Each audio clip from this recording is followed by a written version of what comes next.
En Salud, Dinero y Amor, hablamos de pensiones y ahorro con nuestro experto de Afore Citibanamex, Alejandro Drijansky. Cuando el mundo pierda toda magia, cuando mi enemigo sea yo. Seguimos aquí en Salud, Dinero y Amor y como todos los lunes nos da muchísimo gusto saludar ya vía telefónica a nuestro experto en pensiones, Alejandro Drijansky, director corporativo de Investment Management y Afore Citibanamex. Alejandro, ¿cómo estás? Muy buenas noches. Muy buenas noches, María Elena, ¿cómo están? Muy bien, gracias, Alejandro. Oye, seguimos con muchos comentarios, llamadas y por supuesto mensajes de nuestros amigos radioescuchas preguntándonos cuál es un poquito la diferencia o ¿cómo podemos entender esta crisis versus algunas otras crisis que se ha pasado y que por supuesto se ha visto afectado y reflejado de alguna forma en los ahorros vía las Afores? Claro, bueno, esta es una muy buena pregunta, ya que la respuesta pudiera dar un contexto más objetivo de lo que está sucediendo para poder entender cada vez más el significado real de una minusvalía que, como hemos explicado, no son pérdidas.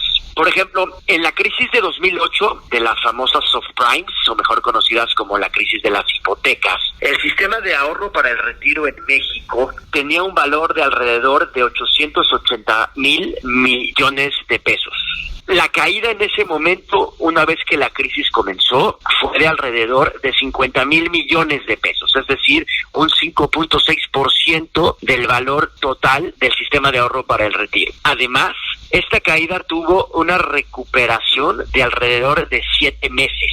En 7 meses, el sistema de ahorro para el retiro ya valía otra vez los 880,000 millones de pesos que valía antes de que empezara dicha crisis. Otro ejemplo que puede ser de más similitud a este es el de la influenza H1N1, que sucede un año después del de la crisis de las hipotecas. En este momento, el sistema de ahorro para el retiro México valía alrededor de 965,000 millones de pesos. Cuando esta pandemia avanza, se refleja una caída de 43,000 millones de pesos, es decir, del 4% del valor total. Y el tiempo que tarda en recuperarse es de alrededor de 4 meses y medio. Y un último ejemplo pudiera ser el anuncio de la cancelación del aeropuerto, en donde también hay una minusvalía, si bien recordamos, del valor de las Afores, en donde en ese momento el sistema tenía un valor de 3.4 billones de pesos, billones, acuérdense, con 12 ceros, y la caída representó en ese momento 133,000 millones, es decir, alrededor de 3.8%,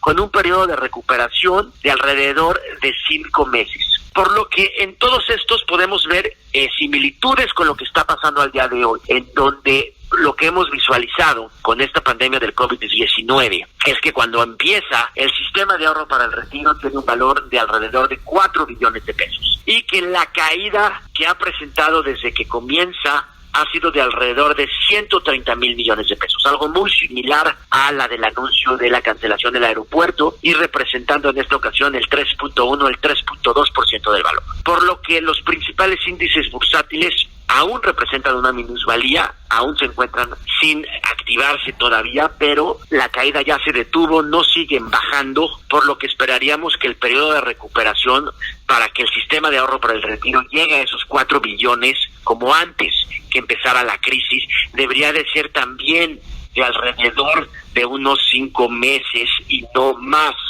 una vez que los mercados e índices se empiecen a recuperar y se estabilicen. Ahora, es importante mencionar que esto es referente al valor que los trabajadores tenemos ahorrado en una Afore y que nuestro estado de cuenta de cada cuatrimestre recibimos. Con respecto a los empleos perdidos y a las pérdidas de empleadores, de empresas, esto todavía desgraciadamente llevará un poquito más de tiempo en recuperarse. Alejandro, por último, nos gustaría que nos explicaras por qué las minusvalías no pueden llamarse pérdidas.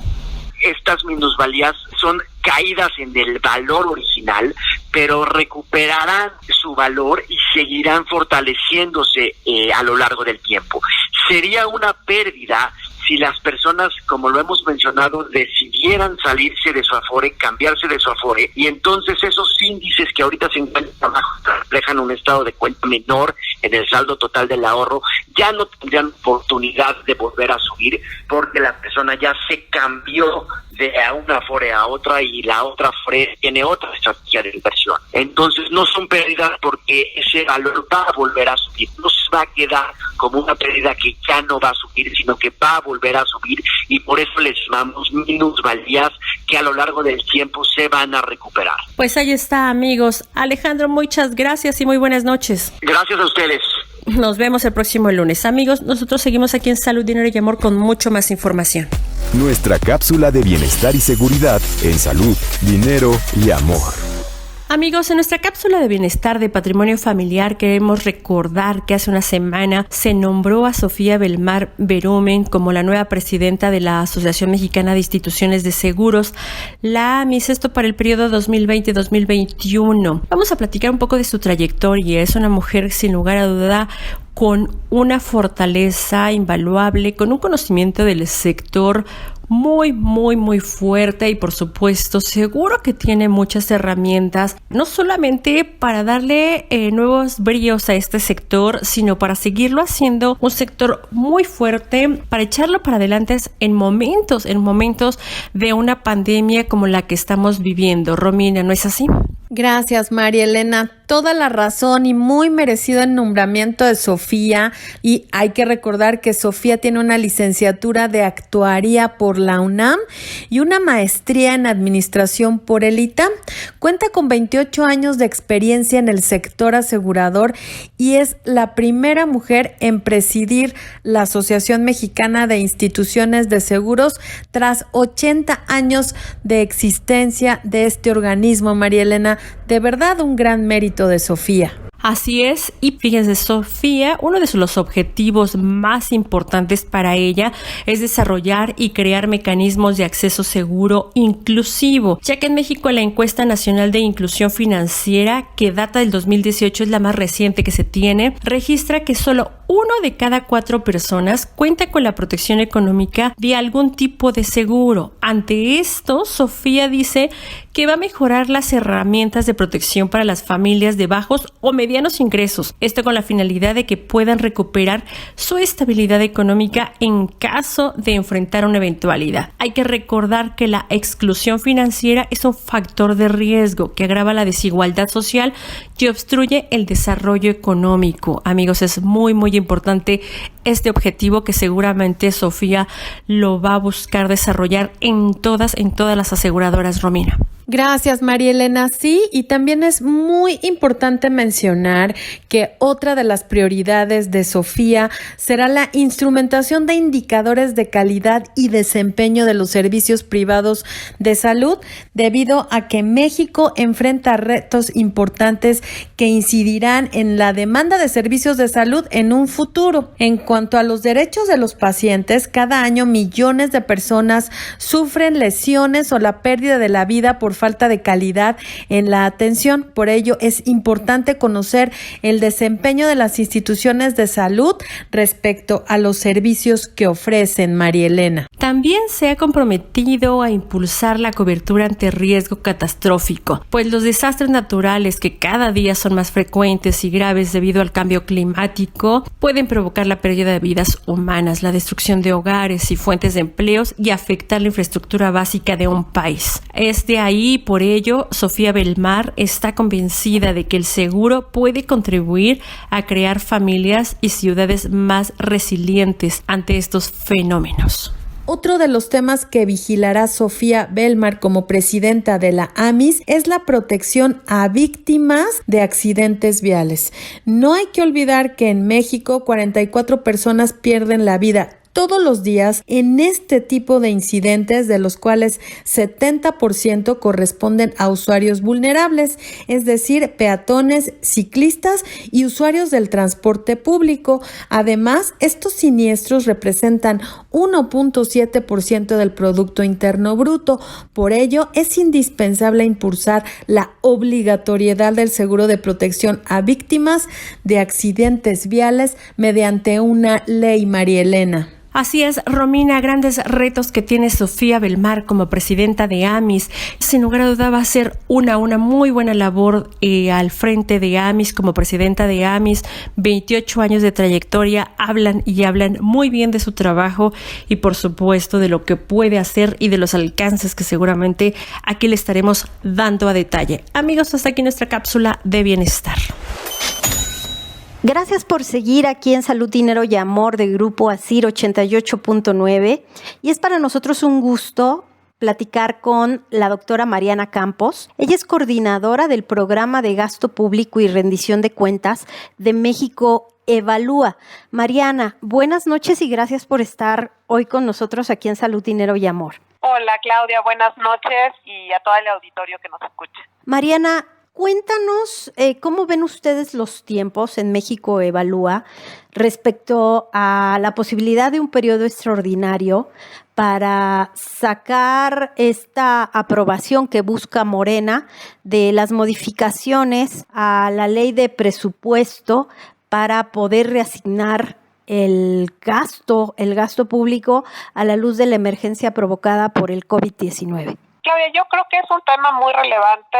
He visto involucrados a muchos legisladores en el tema. Veo al líder de la bancada de Morena, Mario Delgado, también muy involucrado, emitiendo opiniones todo el tiempo. Y pues te imaginarás que no solo en México, sino en todo el mundo se están adecuando los presupuestos de los países y es, digamos, yo creo que uno de los instrumentos más relevantes en la atención de esta pandemia, no el único, pero sí muy relevante el presupuesto público para esto.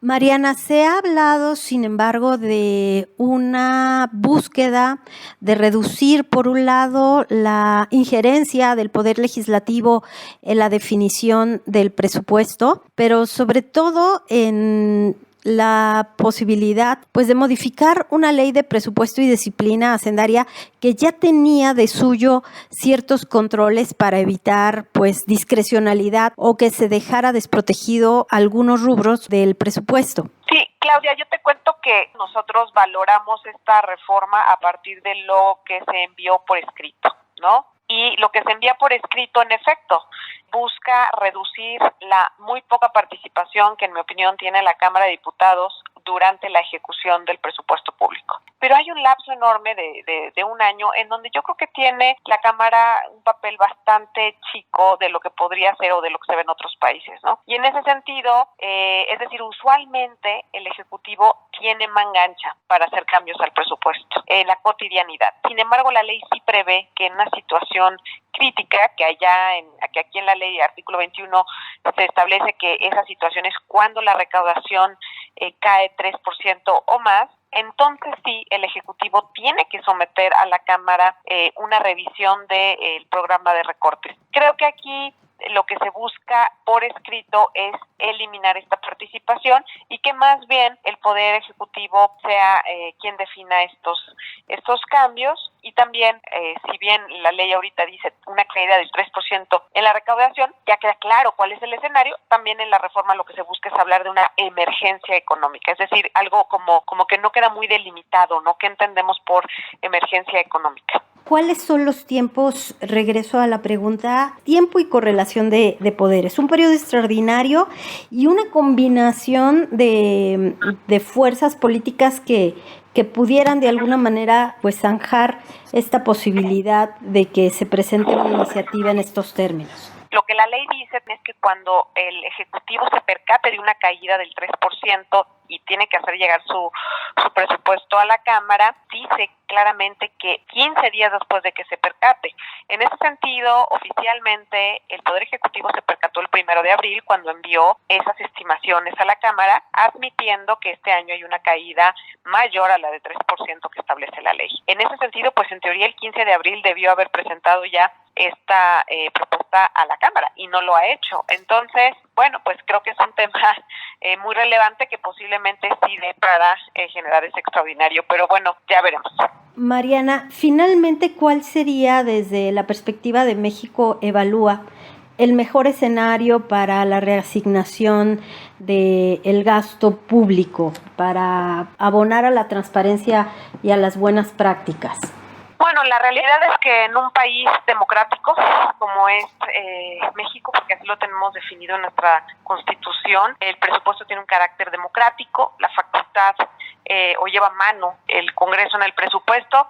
Creo que el mejor escenario sería darle identidad a las adecuaciones al presupuesto en un formato o en un instrumento específico, como lo suelen hacer otros países, que es el presupuesto suplementario, y ahí establecer reglas muy claras de qué tanto puede cambiar el Ejecutivo sin que, digamos, tenga que volver a la legislatura y en qué momento sí tiene que volver a la legislatura. La pregunta final, Mariana, sería preguntarte, el presidente ha anunciado que va a tener en el primer trimestre, hacia marzo y abril, un incremento, aunque sea muy bajo, de la recaudación tributaria debido a estas negociaciones, esta fiscalización con grandes empresarios. ¿Esto no representaría un obstáculo para poder seguir con los cambios a la ley de presupuesto? Bueno, lo que pasa es que vamos a ver ya muy pronto cómo le va en la recaudación. Hasta el momento todavía se encuentran abajo del presupuesto aprobado, por lo menos hasta febrero. Marzo ya fue un mes complicado.